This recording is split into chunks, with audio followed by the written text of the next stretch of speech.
That's new from Susie Sue. That's Into Swan. And as promised earlier on in the programme, Tom Smith from Editors joins us this very fine afternoon. How are you, fella? I'm good. Yeah, you are. Yeah, good, thanks. Are you a Susie Sue fan? Do you like? Did you like music of that?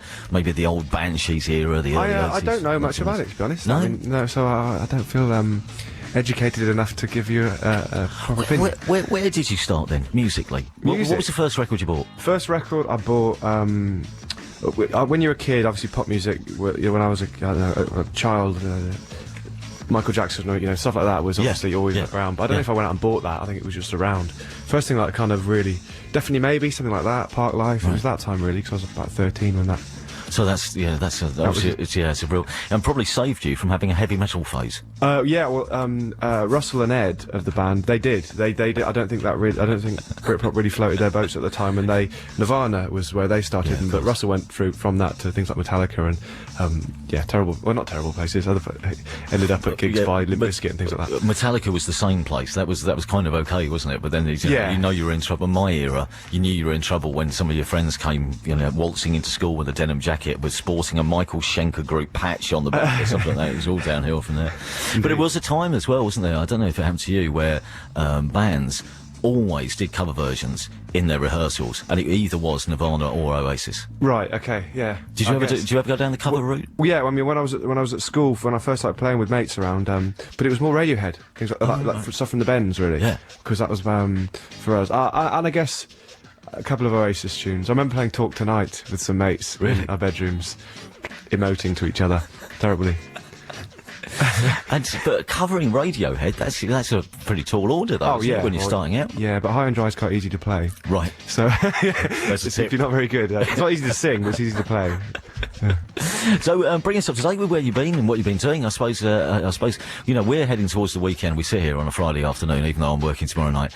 We sit here thinking, weekend. But I suppose for you, weekend just means another field in Belgium or a car park in Germany. It can do. Yeah, normally, like this summer it has, most summers, last 2 summers anyway. But now, for us, the festivals are kind of drawing to a close.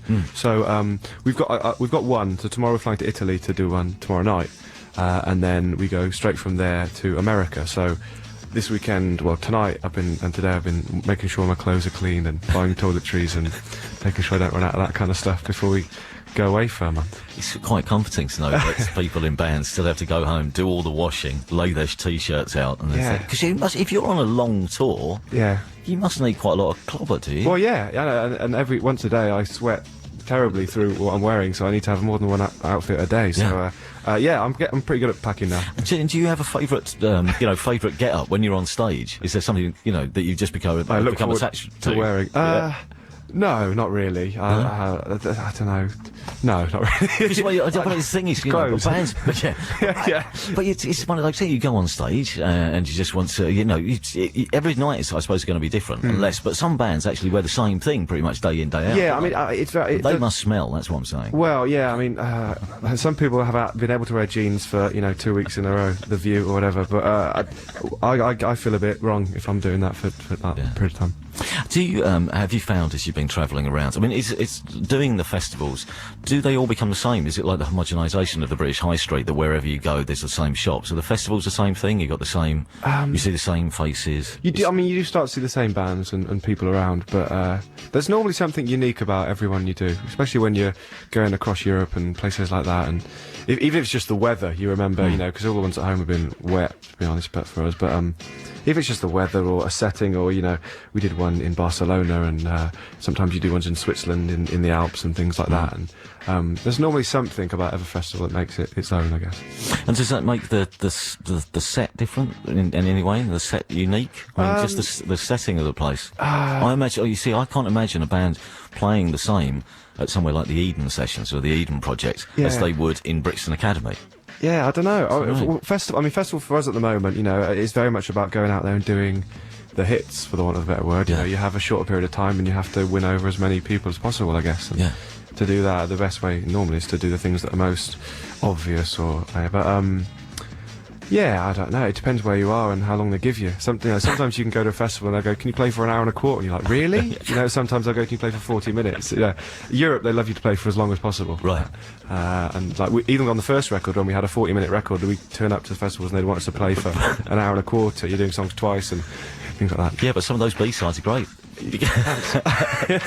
want to talk a bit about the album, because we obviously spoke on the phone just as it was being finished, but we haven't spoken since, so a bit of that after this. We're going to play a track, in fact, from the new records, and this is one of the ones which doesn't get played as much. You may not have heard this all over the radio. Escape the Nest. Tell us about this track, because I think this is one of the underrated tracks on the LP. Yeah, we just tried to make something that was really heavy, that was just relentless, and it was very early on. It was one of the ones that as soon as we played it, because a lot of the songs on the record, kind of, their personalities came through as we were recording them, because they weren't finished. This one, when we played it in the rehearsal room for the first time, was a finished article, and it was just a matter of making it as big and relentless as possible, really, and here you go. Okay, from the Editor's Records, and more with Tom from the band after this. That track, Escape the Nest. Tom Smith from the band is with us here live in the studio, if you want to email us. And tell us, I mean, with tracks like that, as you say, they come together quite easily, and you know it's realised already. The other tracks, how much were they evolving from maybe the early demos? A lot, actually. I mean, I think there's things like When Anger Shows and Push Ahead Towards the Air were definitely voyages of discovery as we were doing them. We had little choruses and verses, but we didn't know how what their personalities were, or how they should sound eventually. And Garrett Lee was part of the process of making that happen, and we all kind of sat around and talked and tried things out, and sometimes got things wrong and started again, and it was experimenting, I guess, in the studio, which we didn't do at all with the first record. He gets quite a big sound, doesn't he? I mean, he's worked with obviously Snow Patrol and other people like that, but he gets he goes for the big, broad ranging. Yeah, I mean, he's a king of the frequency range. He knows how to fill up every little space. You can do it just with guitars, and he makes great, amazing kind of, I guess, modern rock records. Yeah, and lyrically, I mean, because there is that great line on that last track which we played. That's I ate for a feeling, and you came and poured it in. That's one of my favourite lines. Did you have a lot that you wanted to write about? I guess maybe not. Maybe I didn't realise I did, but I must have done. Yeah, because the words came a bit easier with this than they did the first one. The first one was a bit more ambiguous and cryptic, and just a bit more confused, I guess. But with this one, there were certain things that I couldn't help coming out, and everyone talks about how dark this record is, and there is in places that there is.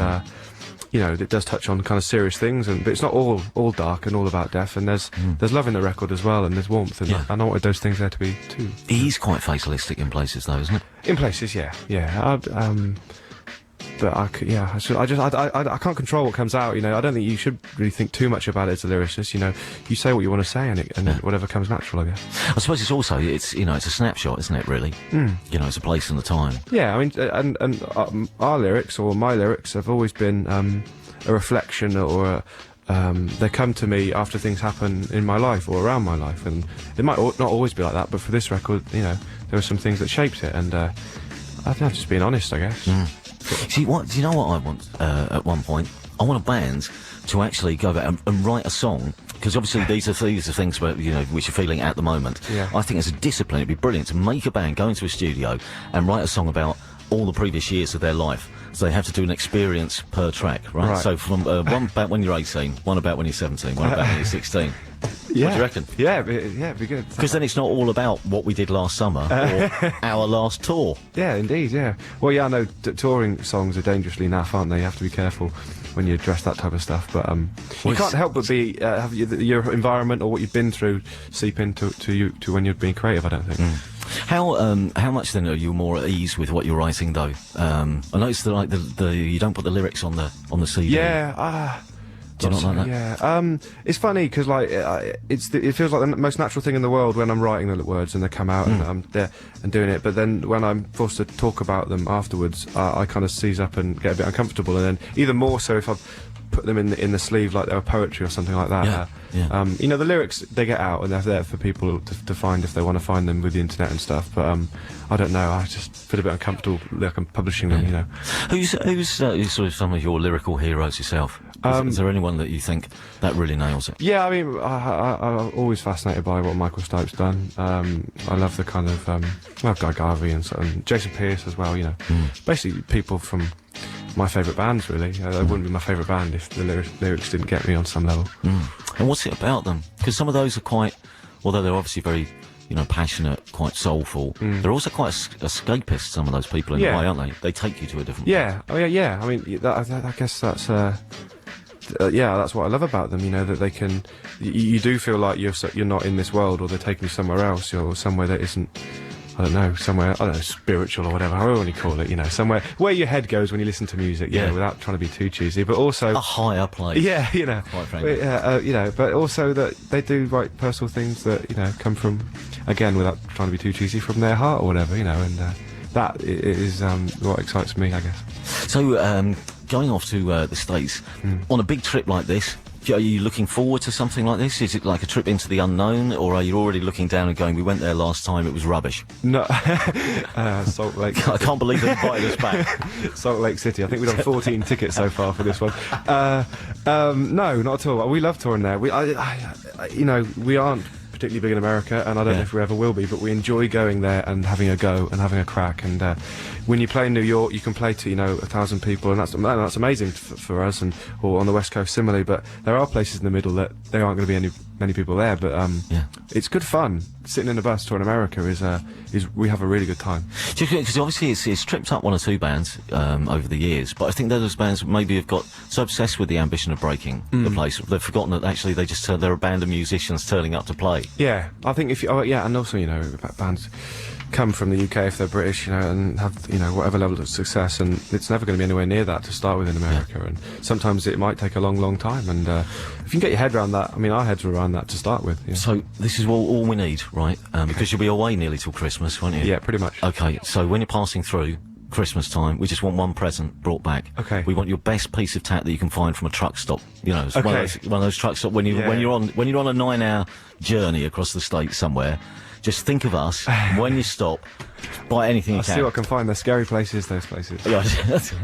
Well, they are. It's more than it's not like your average service station with a little really chef, is it? No. I just there's massive things of beef jerky, scary stuff. Don't do that. You've got to stop going through customs on the way back. Tom, it's been a pleasure as always. Thank you very much for coming in, and we'll play the current single. This is Editors on 6 Music.